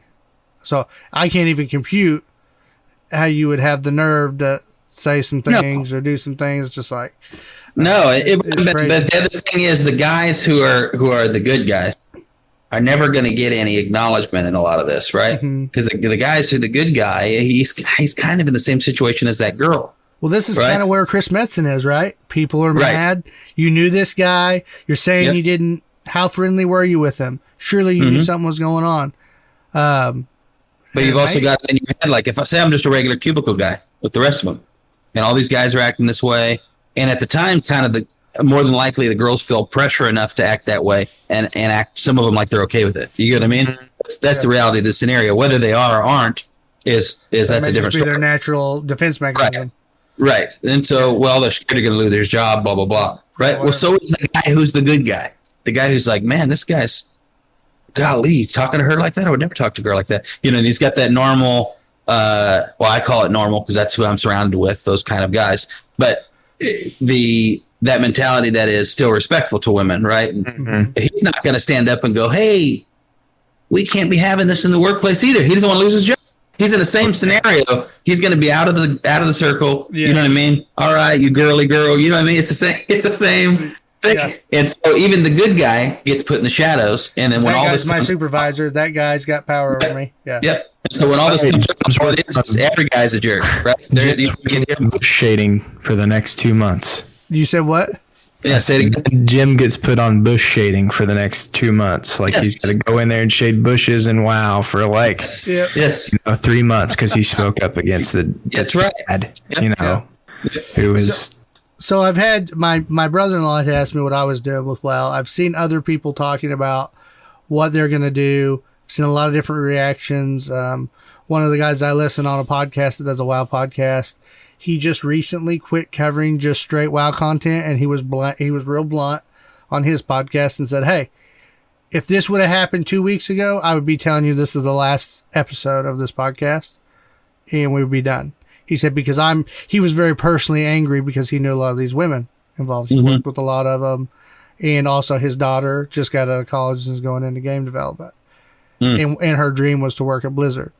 And he had her, and he played WoW with her and had her in Blizzard games. And so he said for him, it was just this personal, like, I trusted you guys. Like, he I was into career. you. Well. My daughter was wanting to work for you. Yeah, my whole career has been built. And he even said, I have an item in the game. named after me. He's like, and right now I'm just like, I don't want to be associated with you guys with all this going on, because that's not me. And I don't want to get brought in by association because you guys, we find out you guys screwed the pooch, basically, you know? So I could understand that. And then I've seen other people say, you know, boycotting is not going to work. This is my passion and I'm not going to stop. And so, yeah, my brother-in-law just kind of asked me, and I kind of stopped anyway, because I've kind of been burning out a little bit on WoW anyway. That's why we're playing Final Fantasy. Yeah. Yeah. And then I was just kind of like, this is kind of the final nail of like, okay, I'm going to take a good break. I'm going to step away and just see what these guys do. Yeah. Are you going to fix the game? Are you going to fix your culture? Are we going to get things right? Because they've been making bad decisions for the last 3 years. Let's be honest. 4 years, probably. Right. A business decision wise. And people are going to go, well, what about Call of Duty? Well, to be honest with you, I'm not trying to throw out speculation, but they've been around for a long time too. And there's probably plenty of bad crap that happened there. And yes, that's probably happening at all these places. But we don't know anything about what's going on with Activision at this point. I guess for me, you know, it's probably unfair, but I don't hold Activision to the same standard I held Blizzard to. Yeah, I get what you're saying. It sounds kind of weird, right? But it's kind of like, you're used to Call of Duty like EA for being me. so toxic. Yeah, I'm just I get what you're saying for sure. It's a whole different atmosphere, even in the game. Where it's like, okay, well, Blizzard purposely was like, hey, we're, you know, the greatest. We're so nice. We're so loving. We're super moral. Yeah. Yeah. So it's like, just got a bad taste in my mouth. But I also want to say, like, you should be able to play what you want to play, guys. You still have freedom in it. So I think it comes down to a moral code for yourself. If you feel like you're so disgusted with them right now and morally you feel bad about playing the game, then I would say don't play the game. If for you feel like playing the game doesn't really affect the situation and that's your escape, I think you should play the game. Say, I never did any of that stuff. I love the game. I'm going to play the game. That's do you. Right. Yeah. So and also I want to throw out, because this has been happening, I think this is complete garbage, is people threatening Blizzard employees and people threatening World of Warcraft streamers or Overwatch streamers, anybody that's streaming Blizzard games, basically putting out threats to them for playing. Shut up. Shut your freaking mouth. You're a harasser too. By you doing that, you're acting the same way as these people who have done this to the women. And, you know, so stop it, is what I say. Because it's, it's ridiculous. Here's the thing. You, just like you said, Clint, it's all on your beliefs and how you feel about it, because you can look at it in the sense of, okay, this game was built on by a company and by people who did not have good standards.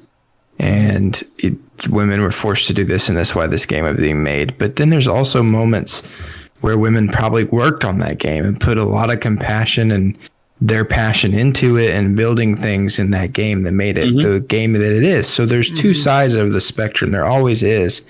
And so just because, you know, there's so many bad apples, don't let it spoil the bunch. You know, there's creative ideas in that game, and there's hours that have been put into it creatively by females that were in that workplace, you know, that did a great job on it. So it's like you said, it's however you feel personally. Don't, and then, you know, like, it's just, we get so up in arms about things, sometimes we become the very thing we don't like. And and don't be that person who's ripping somebody else down because they believe something a little differently than you.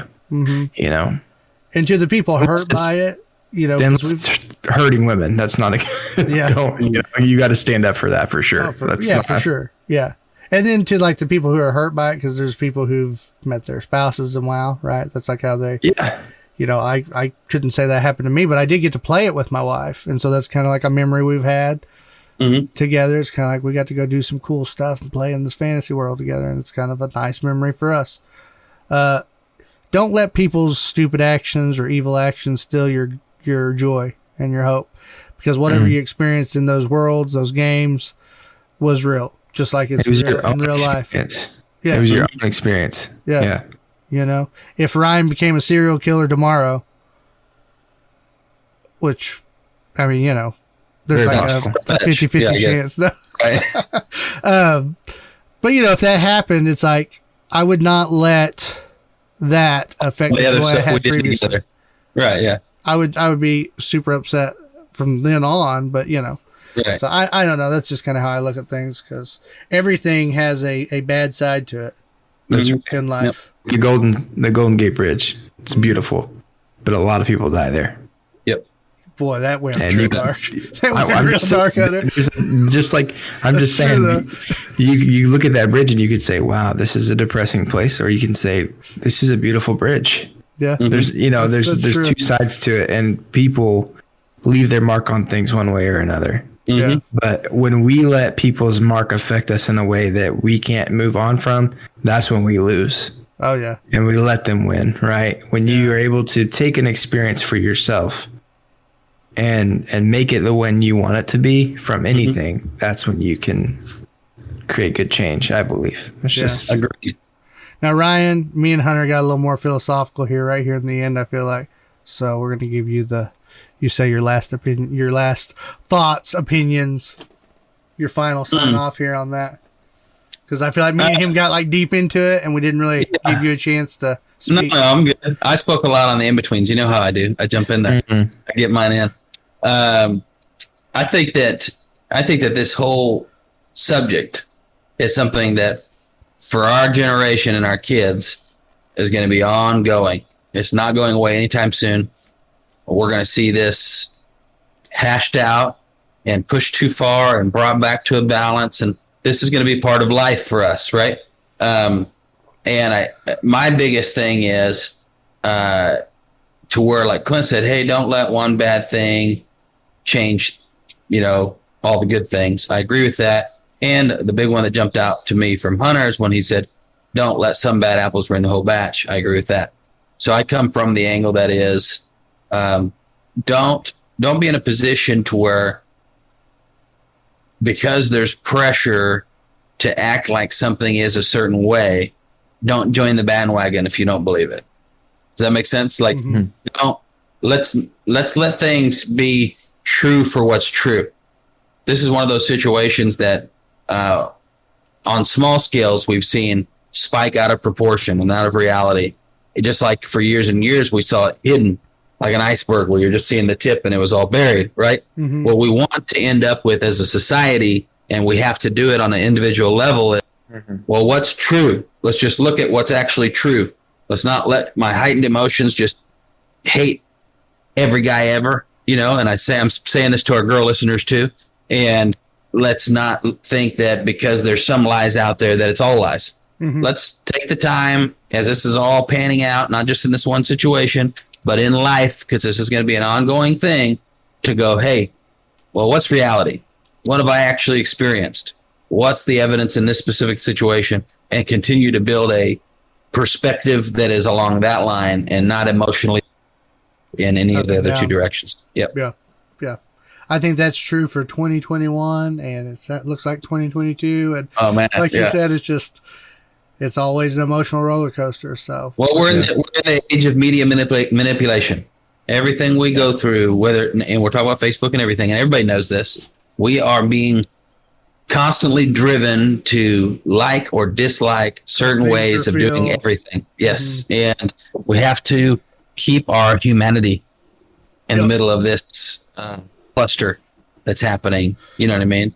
Mm-hmm. So yeah, it's interesting to live through, but it's going to take some personal individual effort to keep your own head on straight, people. Mm-hmm. Yeah, exactly. You have to stand for something. And obviously this gaming thing's been like, we've had the drip drips, the Riot Games, did Ubisoft ever have an issue? I can't remember. I don't remember, but there's been some other gaming companies out there that have kind of the drip, hey, this happened, hey, this is a walkout. And so I think Blizzard's big enough and had a big enough fan base that it has been the big burst of the pipe. So really the best thing that can happen out of this, guys, is things get fixed over there. And the company becomes better, the culture becomes better there, and we can see people doing what they're passionate about, which is making good games, and therefore we get to enjoy that community, enjoy those games, and live a fun, life. So anyway, that's closing thoughts. We appreciate it, guys. I think this was an important conversation. It's not really something we've talked about that honest, I think, on the podcast. And we are going to break this down like we're doing all the new shows, except for, obviously this Blizzard portion will be like a whole show of its own. Yeah. And that's fine. And we'll probably, we'll keep the other two stories because they're short on one of their own. Yeah. And then we'll do this one separate.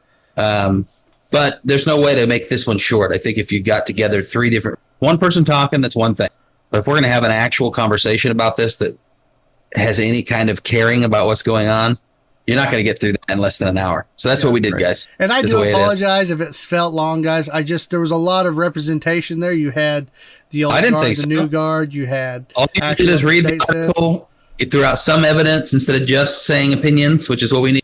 Right, and then we talked about it. I think people who are listening, it was a good cap. Good show. I do hope we did a good presentation of kind of the overview of what's going on. But there's just too much there that was like, I can't just do one little thing on this whole big iceberg, like Ryan said. So, and you got a good balanced conversation. You got Clinton, the disappointed, the crushed. He got cheated on in a way. Yeah, I've been grieving. I really have. I know that sounds stupid, guys, but it's like since 2009, I had some great experiences. It's just like, man. And then you got Hunter. He's like the philosopher guy down here. Hey, peace, everybody, peace. It's kind of his vibe. And then you got Ryan, the male chauvinist. So this is a very balanced conversation that we had here. And I think anybody who's listening probably enjoyed it. Let us know. Send us an email, comment, Yeah, let us know. I'm here for you when you log back on and that's like RuneScape. Oh, jeez. I'll help you through it. I'm still having the issues when I'm on Final Fantasy. It's like, is she going to notice, it's like, should she stay delirious? Should she stay dadding? Or should she just stay gaming? This has been a Delirious Dads production. For more information about the show, visit our website at www.deliriousdadsgaming.com. You can also find us on facebook.com/deliriousdadsgaming, twitch.tv, and YouTube.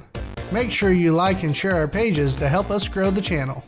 You can listen to the podcast on iTunes, Google Play, Stitcher, and Spotify. Please leave a rating and review if you enjoy the show. Thank you again for listening, and we hope to see you next time.